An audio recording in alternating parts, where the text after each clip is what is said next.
आनंद आएगा, इनके आने से हमेशा आनंद रहता। एक तो राहुल गांधी जी की सदस्यता गई भी राहुल गांधी जी के कारण, कोर्ट ने संज्ञान लिया, और राहुल गांधी जी की सदस्यता वापस आ भी रही है राहुल गांधी जी के कारण, क्योंकि उन्होंने कोर्ट में क्षमा मांग लिया। आप सदस्य तो कहीं के बन जाएंगे, लेकिन अच्छे इंसान बनने के लिए भी एक समय की और सीख की जरूरत है। सुप्रीम कोर्ट ने कहा है कि वाणी का संयम जरूरी है, और एक राजनेता से इस प्रकार के शब्दों का जो प्रयोग है वो शोभा नहीं देता। क्योंकि मैं बड़ा हैरान हूँ, एक तो राहुल गांधी जी की सदस्यता गई भी राहुल गांधी जी के कारण, कोर्ट ने संज्ञान लिया, और राहुल गांधी जी की सदस्यता वापस आ भी रही है राहुल गांधी जी के कारण, क्योंकि उन्होंने कोर्ट में क्षमा मांग लिया। लोअर कोर्ट में नहीं मांगा, हाई कोर्ट में नहीं मांगा, सुप्रीम कोर्ट में मांगा।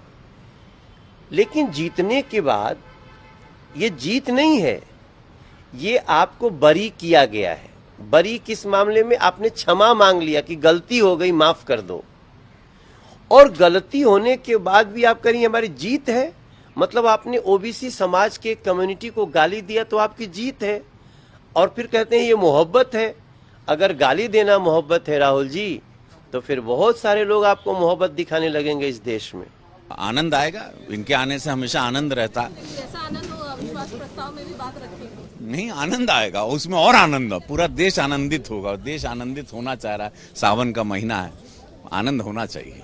ये कोई ऐसा विषय नहीं। माननीय न्यायालय ने 2 साल की सजा दिया, देश का कानून है, 2 साल की सजा जिसे मिलती है उसकी सदस्यता समाप्त होती है, और जिसकी सदस्यता समाप्त होती है, अगर ऊपरी अदालत में जाता है व्यक्ति और वहां से बहाल होती है तो वापस आता है। ये तो न्यायालय ने आदेश दिया, सजा हुई, सदस्यता गई, न्यायालय के आदेश से, सुप्रीम कोर्ट के आदेश से उनकी सदस्यता बहाल हो गई। ये कोई समाचार नहीं है, कोई विषय नहीं। देखिए, राहुल जी के पहले एक सीख लेना चाहिए उनको कि जो सुप्रीम कोर्ट ने एक बड़ी गंभीर बात कही है।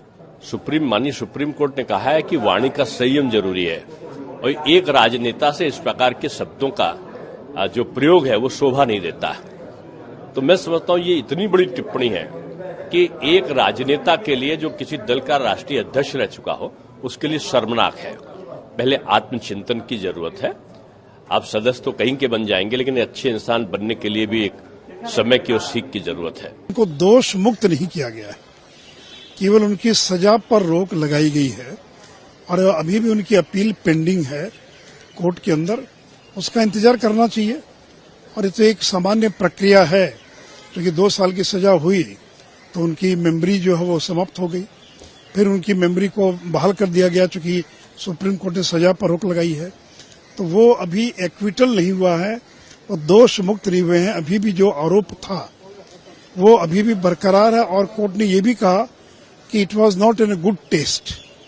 तो इसलिए कोर्ट ने इतनी कड़ी टिप्पणी की है राहुल गांधी के बारे में। इसलिए स्वाभाविक था कि जब उनकी सजा पर रोक लग गई तो उनकी जो मेमोरी वो बहाल होगी, लेकिन उससे क्या फर्क पड़ने वाला। इसके पहले भी तो लंबे समय तक इस सदन के सदस्य थे, तो उससे कांग्रेस की सेहत पर क्या असर पड़ा जो